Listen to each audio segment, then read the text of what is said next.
একটি বস্তুর ধার্য মূল্য 200 টাকা, ধার্য মূল্যের ওপর 12.5% ছাড় দিয়ে 25% লাভ হয়, বস্তুটির আসল দাম কত? আমরা তিনটে প্রাইস জানি। একটা হয় কস্ট প্রাইস, তারপরে হয় মার্ক প্রাইস এবং সেলিং প্রাইস। এখানে বলেছে ধার্য মূল্যের ওপর অর্থাৎ মার্ক প্রাইসের ওপরে 12.5% ছাড় দিয়েছে। তো 12.5% মানে আমরা কি জানি? 1/8। 1/8 যদি হয়, আর যেহেতু ছাড় দিচ্ছে তাই উপরেরটা কি হবে? বিয়োগ হবে।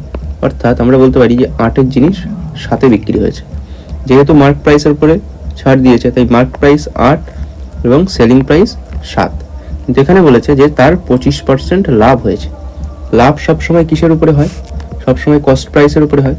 আর 25%-এর অর্থ আমরা জানি 25/100 বা 1/4।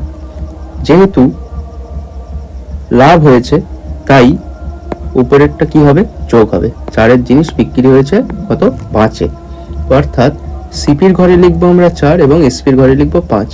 কিন্তু এসপির ঘরে যদি আমরা খেয়াল করি তো দুইটা আলাদা আলাদা হয়ে গেল, 7 এবং 5।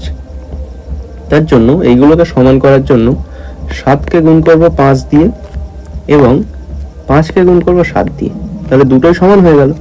যেহেতু উপরে 5কে 7 দিয়ে গুণ করেছি তাই 8কেও 5 দিয়ে গুণ করে নিতে হবে। একইভাবে 4কেও আমরা 7 দিয়ে গুণ করে নেব। তাহলে সিপি, এমপি এবং এসপি কত কত পেলাম আমরা?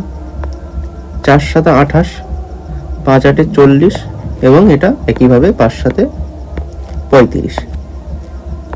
28 টাকা পেলাম সিপি, 40 টাকা পেলাম এমপি এবং 35 পেলাম এসপি। ধার্য মূল্য বলে দিয়েছিল 200 টাকা, অর্থাৎ এই যে 40-এর দাম, এই জিনিসটা আসলে কত টাকা? 200 টাকা। জানতে চাইছে আসল দাম। 28-এর ভ্যালু কত আমাদের জানতে চাইছে।